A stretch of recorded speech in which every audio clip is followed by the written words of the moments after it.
U.S. travel, placing U.S. on UK amber list does not make any sense. U.S. Travel Association President and CEO Roger Dow issued the following statement on today's release of the U.K's traffic light system for international travel.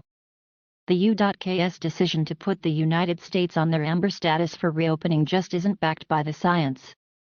Putting the U.S. on amber status ignores the scientific data regarding increasing vaccination rates, lower infection rates, and that the U.S. has the right strategies in place to mitigate risk. The U.S. needs to demonstrate leadership and come to the table with the U.K. and increase dialogue to allow for a reopening of travel with one of our most important international partners.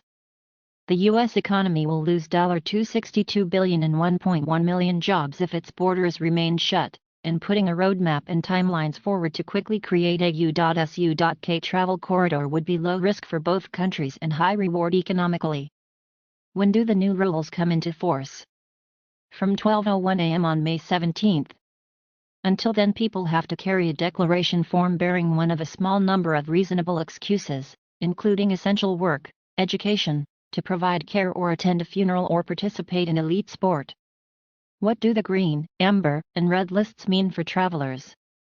The color list each country is on will dictate whether and where passengers arriving from them need to quarantine. People coming from green list countries need a negative pre-departure COVID test, and they will not have to isolate at all upon their return. They will have to take PCR test on day 2 after their arrival. PCR tests are specified because they are more accurate than lateral flow tests.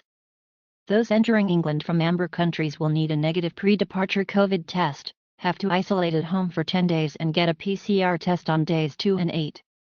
They can still use the test to release system on day 5, a negative test result meaning they can end their quarantine immediately. Travelers arriving from red list countries will need a negative pre-departure COVID test, undergo managed quarantine at a hotel for 10 days that cannot be cut short, and get a PCR test on days 2 and 8.